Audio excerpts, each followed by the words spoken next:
The world holds its breath as it witnesses the rise of yet another Hitler. Indian Prime Minister Modi is dragging South Asia towards extermination, much like Hitler did to Europe in the 1940s. The RSS is a group of Hindu religious fanatics devoted to the cause of Hindutva since 1925 to rejuvenate Golwalker's dream of a Hindu majoritist state in India.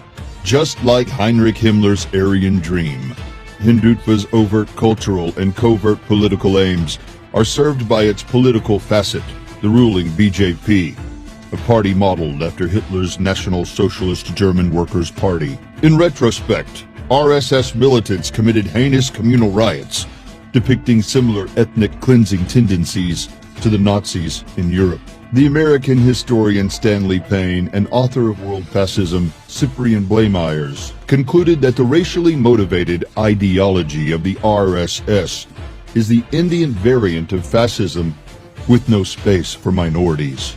The RSS, through its quasi-military training, use of salutations, commands, and their uniform, shows its affinity to the Nazi ideology. The genocide of millions whom Hitler and his followers deemed as subhumans or undesirable resulted in a Holocaust. Modi's ideological mentor Golwalker writes that the Nazi Germans gave a good lesson for us in India to learn and profit by.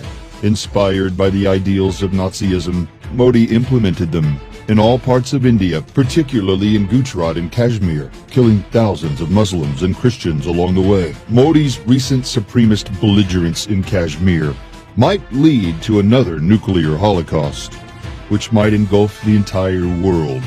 The global community must stop acting as a mere spectator to the rapidly deteriorating situation in Kashmir. The world's leaders must stop Modi's fanaticism before it's